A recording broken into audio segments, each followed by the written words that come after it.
میرے آقا صلی اللہ علیہ وسلم نے فرمایا، حضرت جابر اس حدیث کے راوی ہیں، آپ نے ارشاد فرمایا اگر رات کے وقت کتے اور گدھے کا رینگنا اگر تم سنو یا ان کی آوازیں سنو تو اس وقت اعوذ باللہ من الشیطان الرجیم پڑھا کرو، چونکہ یہ ان چیزوں کو دیکھ کر آوازیں نکالتے ہیں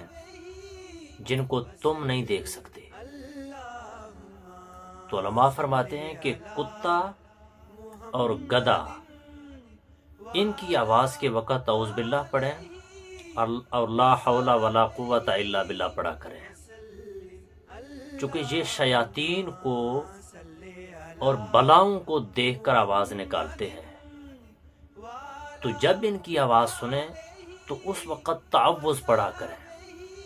اللہ کی پناہ میں آ جایا کریں، تاکہ ان شیاطین جو وہاں دائیں بائیں آپ کو متاثر کر سکتے ہیں، ان کا اثر آپ پر پڑ سکتا ہے، تو آپ ان کے اثر سے بچنے کے لیے اللہ کی بارگاہ میں پناہ مانگا کریں۔ تو جب کبھی کتے اور گدھے کی آواز کو سنیں تو ان کی آواز ناپسندیدہ ہوتی ہے، بلاؤں اور شیاطین کو دیکھ کر ہوتی ہے۔ تو اس وقت ہمارے آقا صلی اللہ علیہ وسلم نے فرمایا کہ تم ان چیزوں کو نہیں دیکھ سکتے جن کو یہ دیکھ کر آواز نکالتے ہیں، تو تمہیں چاہیے کہ تم تعوذ یعنی کہ اعوذ باللہ من الشیطان الرجیم پڑھا کرو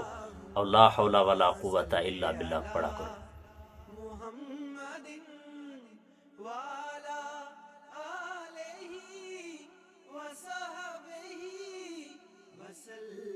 اللهم صل على